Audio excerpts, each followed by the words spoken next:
Asyhadu an la ilaha illallah. Asyhadu anna Muhammad. Saya berasal dari keluarga Katolik yang taat. Ayah saya aktivis gereja. Dan saya dari kecil sudah terbiasa dengan kehidupan gereja. Dan setiap Sabtu atau Minggu pasti pastor tuh singgah di rumah untuk makan siang.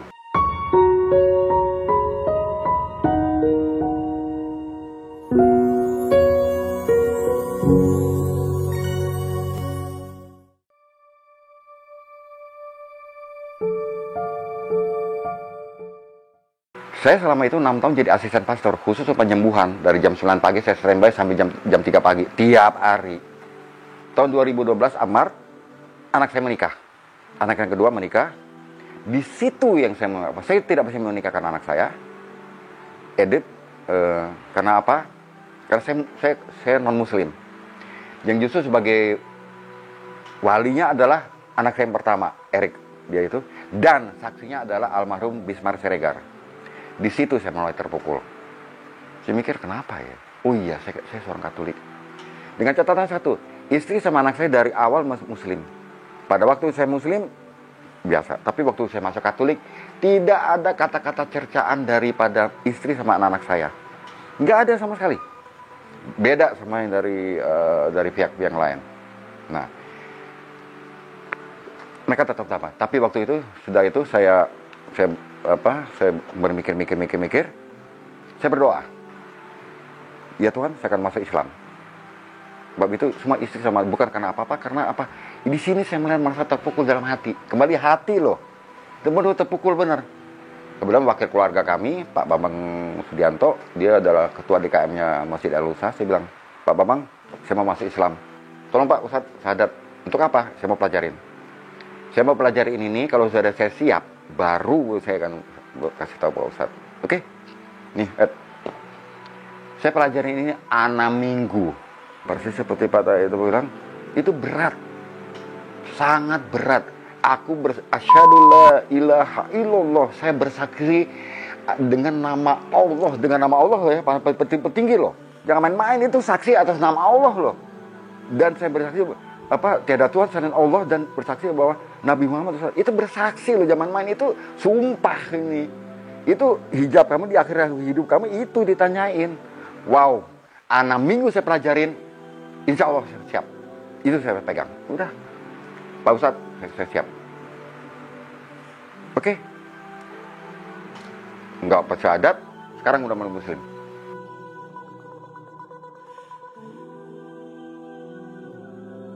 Saya memang dari 2000 setelah masuk Islam 2012 saya cari-cari nih grup mualaf center bab. Kenapa? Waktu pertama saya masuk jadi Islam, oke, asyhadu la ilaha illallah, udah selesai. Nggak ada pembinaan, nggak ada apa-apa, segala macam didiamin terus. Nah ini saya butuhkan. Itu rata-rata mualaf begitu. Perlu pembinaan lagi. Mereka masih nol dong gitu. Nah akhirnya saya dapat mualaf center Indonesia, saya gabung sama konteks event. Maka saya ditempatkan diamanahkan sebagai anggota Dewan Pembina. Di situ saya nggak mau hitung, kalau hitung ria. Biasa dari pusat, opa, si A mau syahadat. Oke, nama siapa, biodata dapat, saya kontak mereka, saya ketemu dia berapa hari sebelumnya, sebelum syahadat di Al-Aqsa. Pertama saya tanya, Anda siap jadi Islam? Siap apa? Oke, bukan siap ini itu. Hati kamu menjadi Islam tuh nggak enak. Anda bisa dibuang sama keluarga kamu, apalagi kamu mualaf lagi. Kamu bisa dibunuh, kamu bisa ini, bisa kamu tidur di gelandangan, bisa itu. Enak, mau apa tidak? Jangan main-main jadi Islam itu loh. Rata-rata semua saya tanya begitu. Bapak saya pahitin juga. Jadi jangan hanya di lip service saja. Jadi benar-benar dari hati.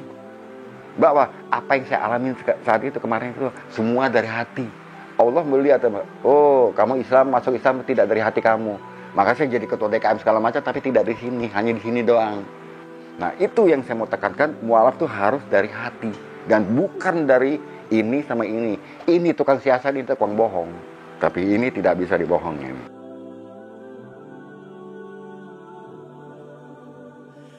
Wah, saya nggak mau hitung. Hanya Allah yang maha tahu. Dan selalu kalau saya mau di syahadat, memang sama teman-teman ada yang pakai ini, salaman langsung. Tapi kenapa kalau saya maunya apa? Di masjid, tempatnya lebih suci.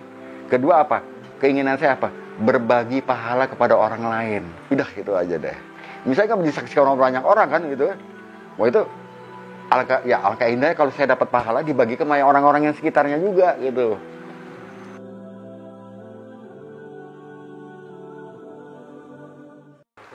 Satu aja, saya nggak mau sebutin acaranya itu, terkenal itu, nasional tuh, saya datang, sebelum dia naik panggung, Anda siap?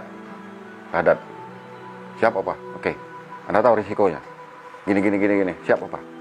Dia naik panggung, syahadat, ini segala macam, ingat kata-kata saya bukan nyumpahin, beresiko mualaf semua gitu. Innalillahi, akhwat, dia akhwat, saya lost kontak, tapi terakhir saya dapat kontak bahwa dia sudah bukan dibunuh ya, dan sudah dikucilin sama keluarganya. Dan saya kontak juga, tapi ada juga yang lain saya sama Hendra, alhamdulillah Hendra yang maju akhirnya ke salah satu mualaf yang mau nikah. Hendra yang maju ke orang tuanya ini baru non muslim. Hendra yang maju minta izin, kami secara baik-baik gitu, kita nggak mau cara perang, cara gitu. Tapi tetap akhirnya biarin. Tapi akhirnya kita tidak disuruh masuk, disuruh keluar. Tuh Hendra sama saya. Ada lagi tapi diterima orang tuanya, bahkan waktu anaknya menikah dia hadir. Nah, itu saya benar-benar saya sangat salut. Padahal dia orang tuanya tuh non muslim. Saya sangat hormat itu. Terutama akhwat itu. Makanya sebelum orang tuh syahadat, selalu saya bilang, ingat, sebelum Anda mengucap syahadat, itu jangan main-main loh. Ini bukan mantra loh, bukan itu musyrik mantra. Tapi itu kata-kata sumpah loh. MC ini akan jadi media dakwah. Dan akan menjadi, kenapa? Rata-rata orang banyak mualaf, Stephen ya, tahu persis berapa jumlahnya, itu banyak, sangat banyak. Orang masuk Islam tuh banyak sekali, tapi yang penting pembinaannya ini. Jadi orang habis syahadat itu jangan didiamin lagi toh, dibina lagi mereka dan dikontrol. Bukan kontrol mau kepo segala, enggak, tapi dituntun lagi mereka sampai benar-benar Islam itu kafah. Kali ini kita sedang di perjalanan menuju Desa Berungai, Desa Semuntai, Kecamatan Sepau. Alhamdulillah tadi kita dari Kabupaten Sintang setelah melakukan perjalanan selama 3 jam dan kondisi jalannya ya seperti ini. Seperti para wakil semua lihat bahwasanya rintangannya ya ini jalan yang berlubang. Sudah ditunggu oleh para mualaf yang alhamdulillah berjumlah 17 orang yang dimana kita akan melakukan berbagai kegiatan di sana. Ya, ini yang pertama adalah melakukan syahadat. Asyhadu an la ilaha illallah. Melakukan sunatan massal untuk para mualaf tadi, kemudian kita akan melakukan pembagian zakat. Tak lupa yang penting bahwasannya kita ke sana itu akan membagikan Al-Quran, karena kali ini merupakan wakaf Al-Quran dominan untuk Muslim pedalaman di Kalimantan Barat.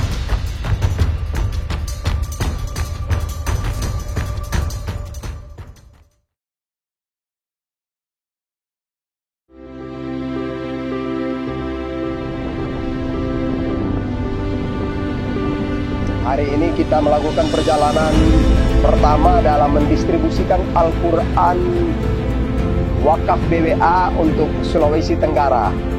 Perjalanan ini menggunakan kapal dakwah nelayan NTT bertolak dari Adonara, dan titik pertama yang akan kita distribusikan yaitu di Pulau Batu Atas, Provinsi Sulawesi Tenggara. Jarak dari Adonara ke Pulau Batu Atas hampir 150 mil. Ya, perjalanan ini dengan kecepatan kapal berkisar hanya 5-7 mil per jam. Jadi kurang lebih 24 jam perjalanan.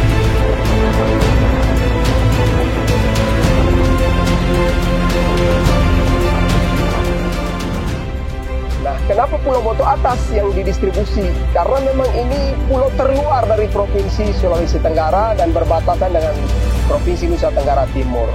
Jarak dari kota Bau-Bau sekitar hampir 40 mil. Tapi kalau dari kota Kendarinya lebih dari 60 mil. Nah, tentu bisa dibayangkan pulau terpencil terluar yang jarang dikunjungi orang. Ini dihadir oleh BWA karena terpanggil dan sudah bisa dipastikan betapa sulitnya di pulau itu untuk mengakses Al-Quran. Anak-anak tentu tidak bisa belajar kalau tidak ada Al-Quran. Maka inilah BWA hadir. Insya Allah kita akan memulai pendistribusiannya.